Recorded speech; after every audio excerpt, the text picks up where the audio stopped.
Okay.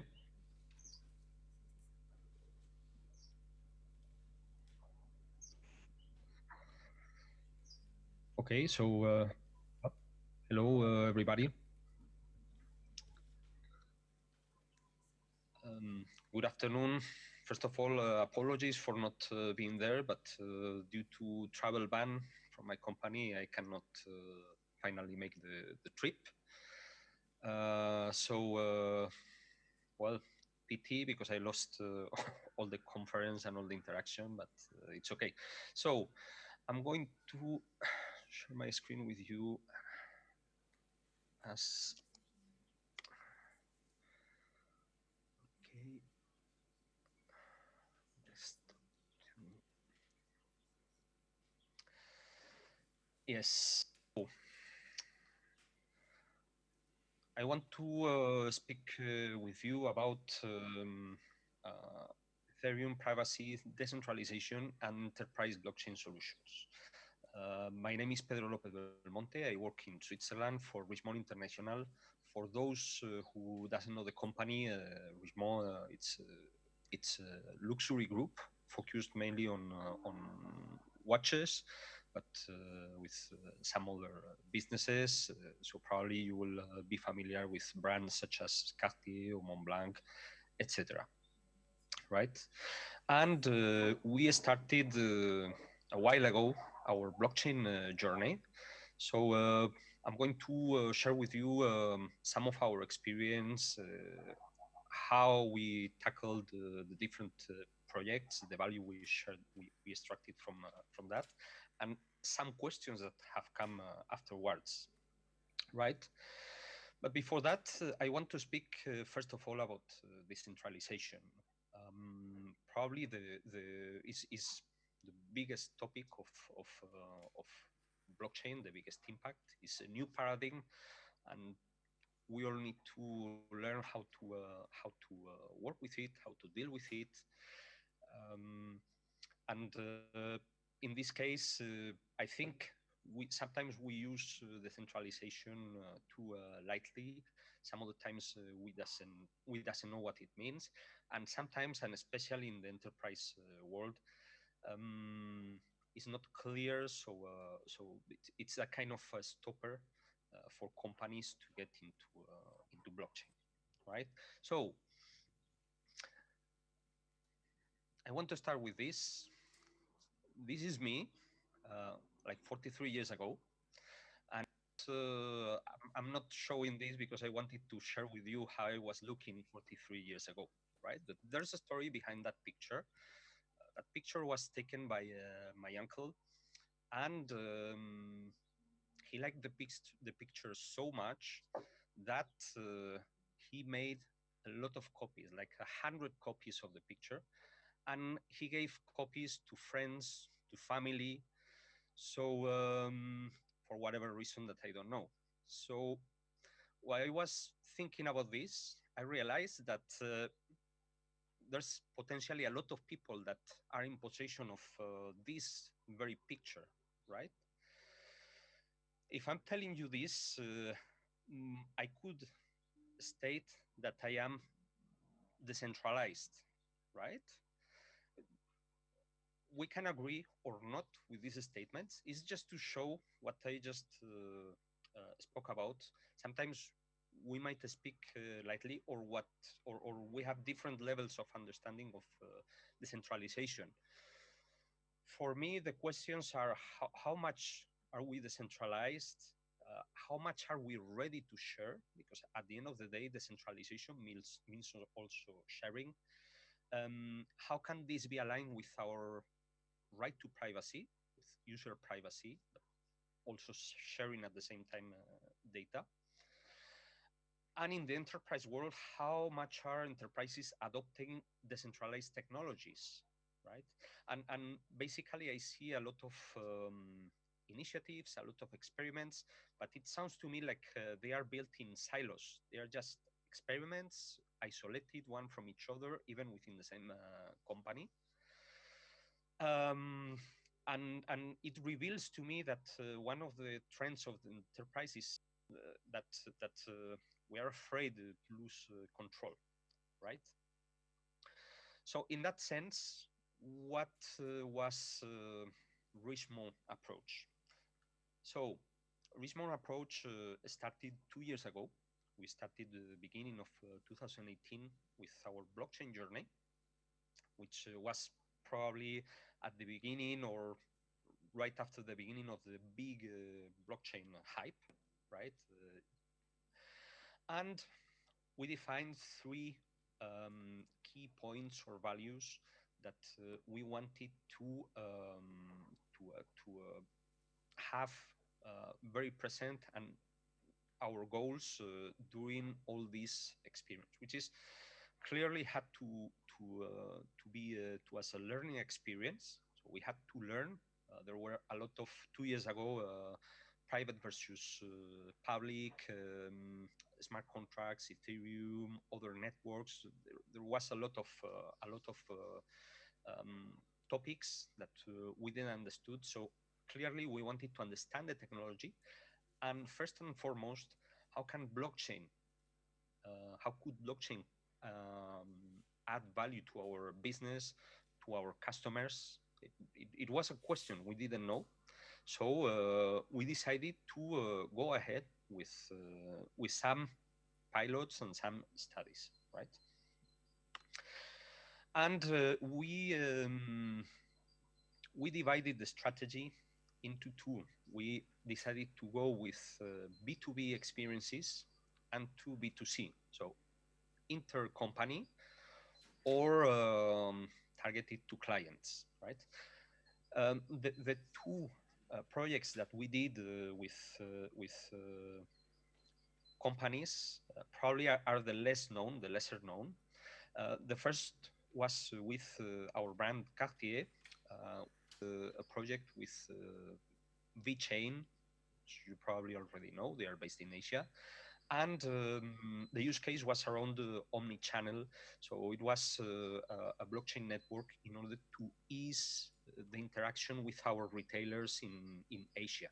So we were recording in the blockchain the different transactions that business transactions that we were doing with our retailers there, and it was the pilot was quite a success, right? The other project relevant that we have done is as at Richmond level, and it's about intellectual property. So we did it with technology called blockchain your IP. It's developed by a French startup, Wallet, and basically it allows to include to register in the blockchain documents, and we chose to register designs, right? Our designs for products are being registered in Bitcoin, by the way, which is the underlying blockchain network of blockchain your IP. So when we work with our brands, when they issue designs, they need to work with third parties in order to make prototypes or things like that. So when we share documentation with them, we have a immutable and trustable registry to prove that the original design is ours, belongs to us, and was issued by us, right? So this pilot is still ongoing, and we are having quite good results with it. Then I move to the B2C pilots, which are probably better known.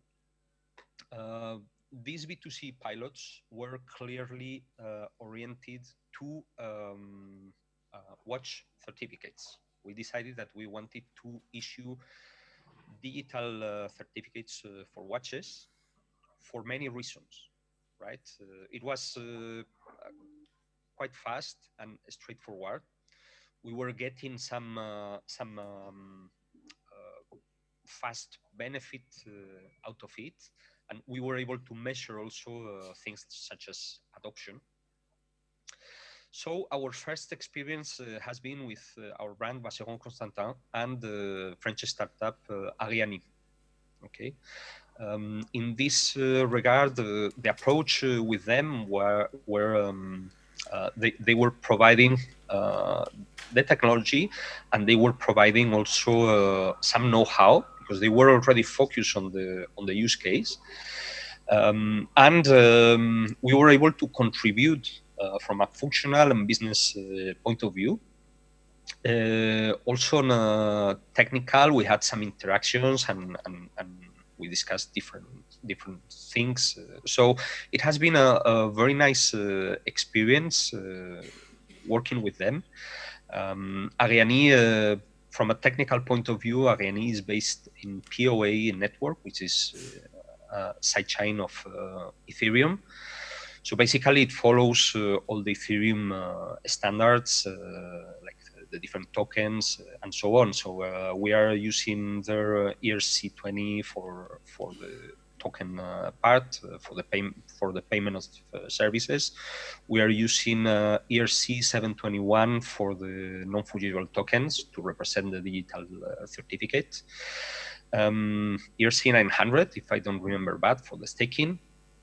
So basically, it's almost it's right, and it's a public chain, and this is very interesting because it's not very usual for the moment to see enterprises going to public chains, but it was part of our experience, right?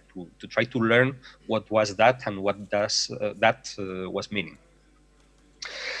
We did another pilot with our brand Panerai.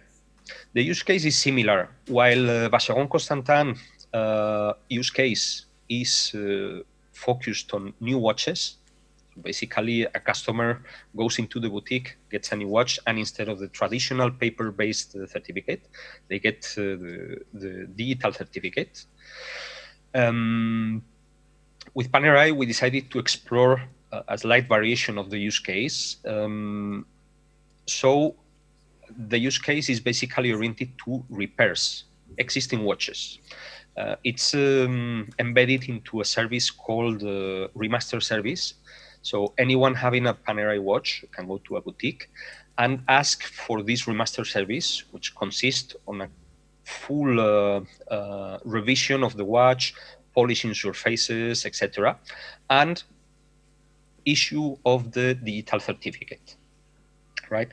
We did this project with Swisscom blockchain, and we did it with Hyperledger Fabric, right? So private blockchain, consortium approach in both cases, but it was interesting, a very interesting experience. One of the values that we have seen here is that surprisingly, it doesn't matter if you go with public or with a private blockchain. In the scope of a consortium, at the end of the day, you are going to have different peers, different entities, and different players trying to access to accessing or with access to the ledger, as each one is going to run in the consortium mode. Each one is going to run at least a node, right? So at the end of the day, you try to minimize the amount of data you are putting in the blockchain, which is it's a good practice. But it's also something that it's inherent to both situations, right? So at the end of the day, we don't see a lot of advantage from a privacy or from even from a data design point of view. We don't see a lot of changes, a lot of difference between the two approach, because both approach takes you in a very organic way to the same place, right? Some other interesting value that we have seen is with Vacheron-Constantin and Ariane, for example. The user experience is very simple. Basically, one downloads the application to the mobile phone, right? And that when the app is installed, it generates a key pair, which is going to represent the user's identity in the blockchain, right? And then the certificate allows the certificate allows being transferred. So once it's issued by the company, it's transferred just by scanning a QR code to the first customer, and then this customer has a lot of services around, like for example, transfer the ownership to another person, request the service. It has all the documentation there. But one key point is that users, they are not required to share data, personal data. The only identifier in the network is basically the key pair generated during the app installation. And this is very interesting because it allows the customer to own their own data, but at the same time, it's also possible for us to push notifications to the certificate owner.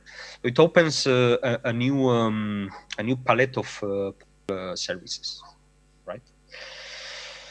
So, well, these are the different services. So, as I've discussed, these were the goals of our especially of our B2C projects. First of all, digital certificate allows us to fight against counterfeits and gray market. These have been explained several times, and always people say, okay, but how do you link the watch to the blockchain? For the moment, we are using the serial number, combination of different numbers, but there is no hard link. There is nothing preventing someone to copy this serial number, make a fake of the watch and sell it elsewhere. But it's true that with the time and with education, if this is not improved, at least with the time and with education, the customers will be able to check, will know about the certificate, and will be able to check the certificate. So basically, our point of view is that we're trying to close the gap. We have done a lot of research on the digital twin and the link to the physical good, and for the moment, there's no technology that allows us 100% to link the physical good to the digital twin, but we will see. And then, as I've explained, privacy and data ownership, right? In our case also, all these projects have been driven by innovation, but our innovation team, with the contribution of group technology and the different teams and brands. So it has been also a very nice experiment in terms of enterprise work, collaboration inside the company, right? Some of the things that we have seen also with this experience is adoption, right? Incentives. So the customers receive very well the certificate, but after they receive the certificates, is okay. So what, right? So for adoptions, not only on our case, but probably in general, there's still the need of different elements in order to allow that. There's still a lot of lack of knowledge in the public. A lot of people associate still blockchain with cryptocurrency, but we need regulations, we need the standards, we need the networks to be interoperable, right? Also usability. For example, in our case, when we started to look for companies to collaborate with, we saw that there were a lot of people doing the same use case for the digital certificate for the watch, but each one of them was doing that in an independent way. It was redundant work. So we saw that, and we know that in the market there are other solutions, but they are not compatible between each others, and most importantly, they are not supported by regulations, right? And we think this is a stopper for blockchain to be adopted. And one of the key points are standards. We use standards every day. Standards are everywhere, and there is a lot of our daily tasks, right?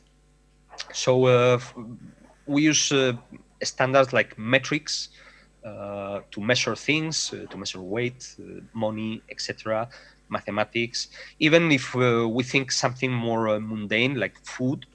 For example, what we eat for breakfast could be considered as a standard based on where we are coming from, or our goals, our health goals, etc. Right? And for the enterprise world, standards enables us to focus in what we need to deliver, not how to do it. So they are very important. And I'm talking about the standards. Well, I'm recommending first this book that I'm reading at the moment, which speaks about mathematics, but it's a very nice one, and it's related to standards. They are everywhere. In our case, we have defined Ethereum as our standard, and I think this is a very important value for the enterprise, because we have seen that the trend since the blockchain hype started, the trends in the enterprise adoption was basically going towards private blockchain, right? And we believe that Ethereum is the network providing the most value, right? It's providing the most value, and it's probably the best experiments also related to decentralization, right? And it allows companies to really focus on the delivery, but also to understand the decentralization. And one interesting sample about that is the new Ethereum 2.0 validator economic scheme, right? So I don't want to speak about what Ethereum 2.0 is, because I know that there are a lot of other talks speaking specifically about that, but I just want to focus in the validator economics scheme, right? So basically, anyone can become a validator just by depositing a minimum of 32 Ether on a contract on Ethereum 1.0, right? So if I have 32 Ether, I can start becoming I can start validating, and I have some requirements, and that requirements are proportional to the stake I'm putting into Ethereum. If instead of 32, I have 32,000 Ether, I can validate more, I can have more earnings, but I have bigger obligations. And I like, so the benefits are correlated to the obligations. It gives access to everyone and to anyone. This ensures that any validator, no matter how small they are, can get rewards, right? And I think this is a very important example of decentralization, right? It's really tackling the problem from a very interesting point of view. And for companies, we are clear, we can clearly look at this and take some lessons about how to proceed with decentralization. It's normal that we have concern and fears, and when one needs to introduce the decentralization concept into the company, it's not straightforward, right? There are always questions, but how are we going to share the information? I am losing control, right? So I want to focus the last part of the talk in this concept, is in decentralization and what can be important for enterprise. So I want to go back to this sample, and I want to argue a bit about that. So I said before that I am decentralized. Is this true? Is this really true? Because I could argue about and make a lot of different questions, right? For example, I could say, okay, this happened 43 years ago. It was paper support. How many of those pictures are left, right? And geographically, how far they were distributed, right? So clearly, even if I was at some point very decentralized, probably those pictures are gone. My decentralization level reached a peak, and then it went down, right?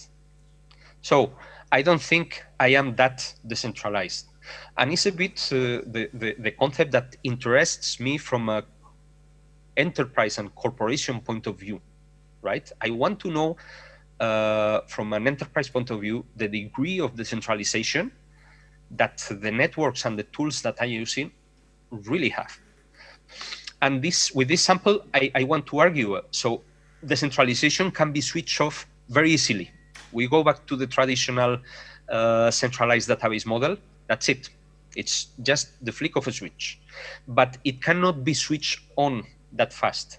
It's not really obvious. It's a slow and tedious process. And the best sample is the rate of adoption of blockchain technologies since Bitcoin was released. It took several years until 2014, 2015 to start having some momentum and to companies starting looking into that. So it requires a lot of time, a lot of setup, and a lot of consensus over a big number of points. And we probably can agree on the fact that there are different levels of centralizations depending on the blockchain networks we are looking at, right? My first experience with that was this website, which is now defuncted, so it's dead. Are we decentralized yet? I don't know if everybody knows about this, but I took this screenshot when it was still alive yet. It was built by a guy called Jackson Palmer. And it's a first and nice attempt to show a bit how much are we decentralized, how much the different networks are decentralized, right? So it was showing the different parameters of blockchain networks, comparing them, like the consensus protocol, if the network was provided incentives, etc., etc., etc. It was a nice analysis.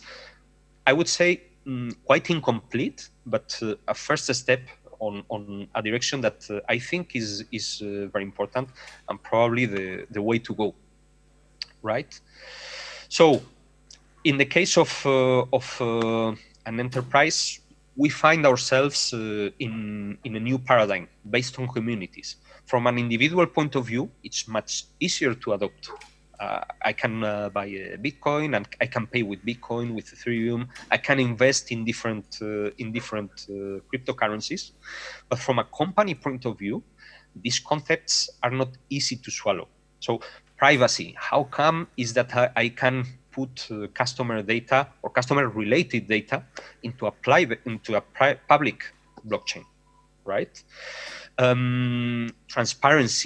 Transparency is a requirement, and everybody is going there, but it's inherent to a public blockchain network, and this is good, but it's something that companies are adopting slowly. We all see the need, but we want to do it also in a reliable way.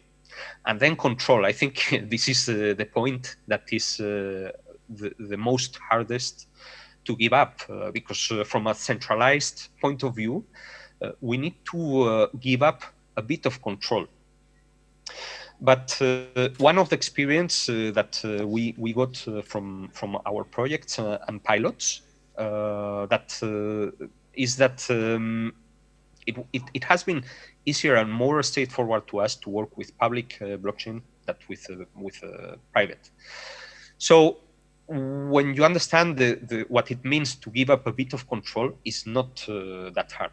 But all these challenges together points to so companies need to trust in the centralized system where they don't have full control anymore, right? And this can lead to fear. It's human to feel fear on the changes. Right, when you need to change, especially when you are going to give up control, is quite human. And well, as everybody knows, fear is the path to the dark side, right? Fear leads to anger and hate and so on and so on. So in our case, in the real world, fear, in my opinion, leads to lack of adoption, right? And we need to tackle that. So privacy does not mean opacity, but to choose when and what to share. Control does not mean to own everything, but to give ownership of the information to its rightful owner, as we have done, right? And transparency is a must today. So how to measure the level of the decentralization level of a system? There are clear metrics like the number of nodes, like the number of validators, like the average number of validators active per day or per hour, the network usage, etc. But there are metrics that are not that clear or that even hidden, right? For example, the physical, the geolocation of the different on the different nodes, right?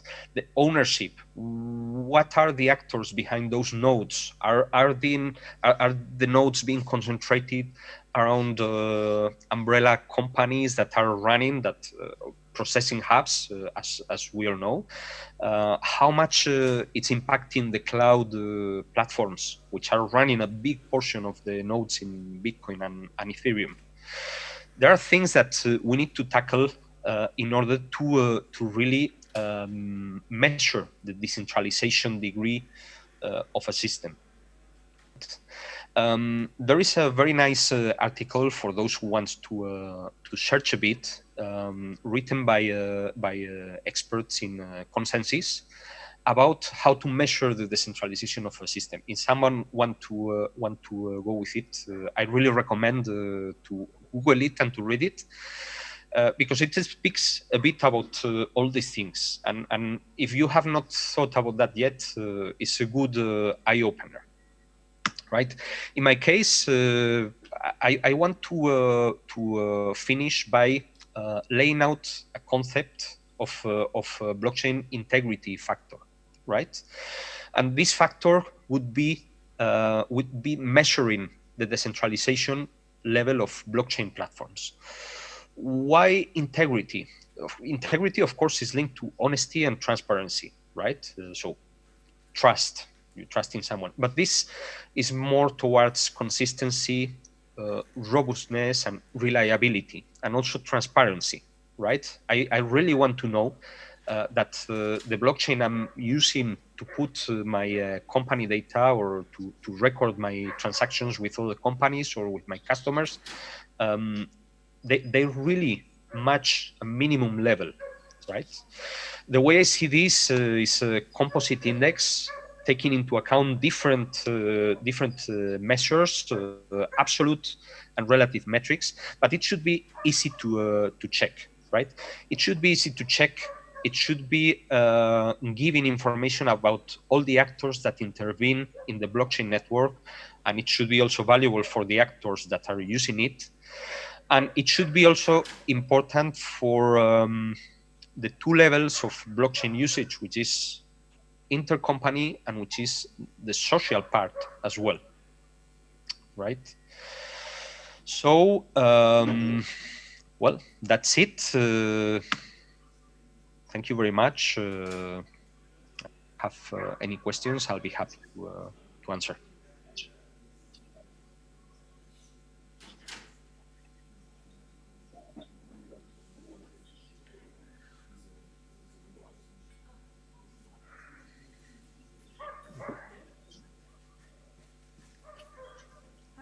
Pedro. Yes, hello. Thank you. That was a very interesting presentation, and it echoes a lot of our own experiences on enterprise. My question is related to the Panera use case where you use Hyperledger Fabric. So, Yep. in our experience, when we want to do a B2C, we were considering as well whether to use a Fabric or other types of blockchain, like Ethereum, that's public, right? And oh, thanks. And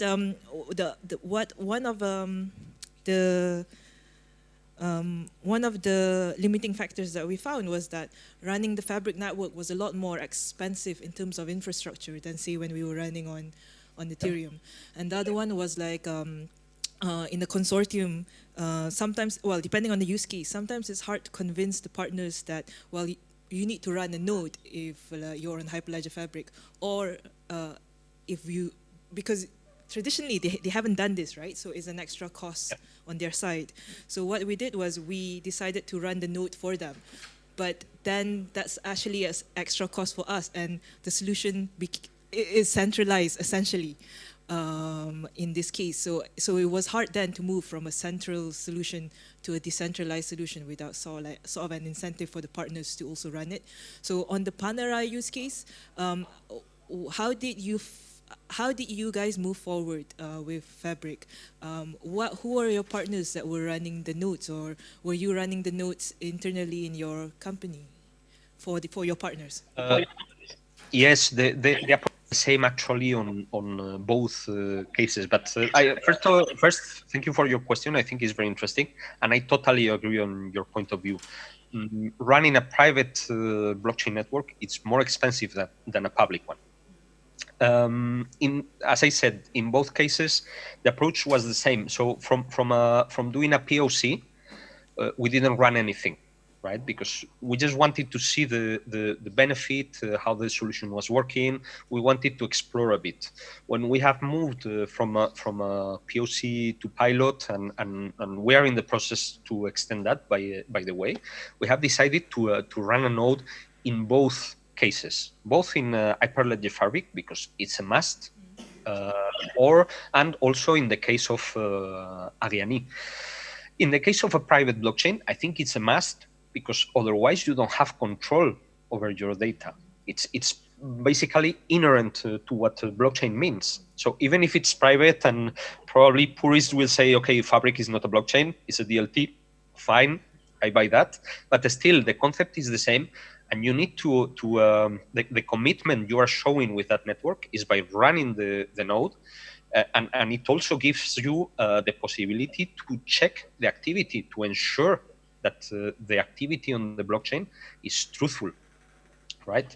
And in the case of the public blockchain, my opinion is the same.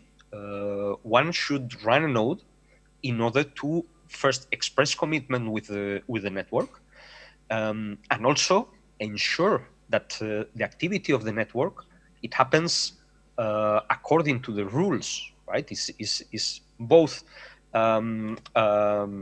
It's a two-way street, to say so. So this is a bit my point of view on the topic.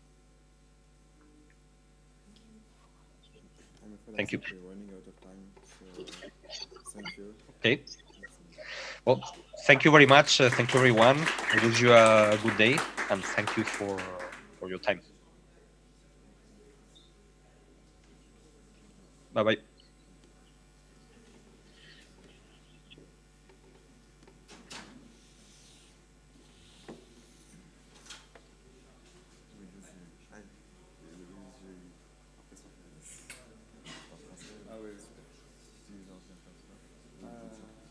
Alors, est-ce que je peux te laisser le lien? Non, en fait, ça va. Je crois que c'est le présentation, c'est le même. Alors, ok. C'est sur le